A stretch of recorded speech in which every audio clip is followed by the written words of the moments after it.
আলাইহিস সালাম একজন বলছেন, শিক্ষা করো বিশ্ববাসী, শিক্ষা ছাড়া নাই গতি। শিক্ষা তোমার আনতে পারে উভয় কালের উন্নতি। শিক্ষা তোমার আনতে পারে উভয় কালের উন্নতি। তো ব্রাদার, আপনাদের বড় উদ্দেশ্য হলো এটা যে আজকে যেমন আপনার এলাকায় একজন হাফিজে কোরআন হয়েছে, শুধু হাফিজে কোরআন আপনার এলাকায় নয়, আলহামদুলিল্লাহ আপনার এলাকায় কারি সাহেবও আছে, আপনার এলাকায় মৌলানা সাহেবও আছে, মুফতি সাহেব এলাকার ছেলে নেই, কিন্তু জামাই তো আছে, হ্যাঁ কি না? আছে কি না? এবার এলাকায় জামাইটা আমাদের মুফতি আছে।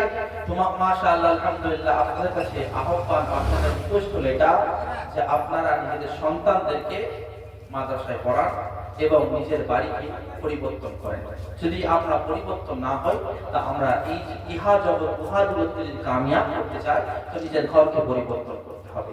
আর নিজের মন যদি পরিবর্তন হবে না, এ দিলের খেয়াল থাকে, আপনার সামনে মাথায় কোরআন হাদিস শরীফ সব যদি দিয়ে দেয় আপনাকে পরিবর্তন করতে পারবে না।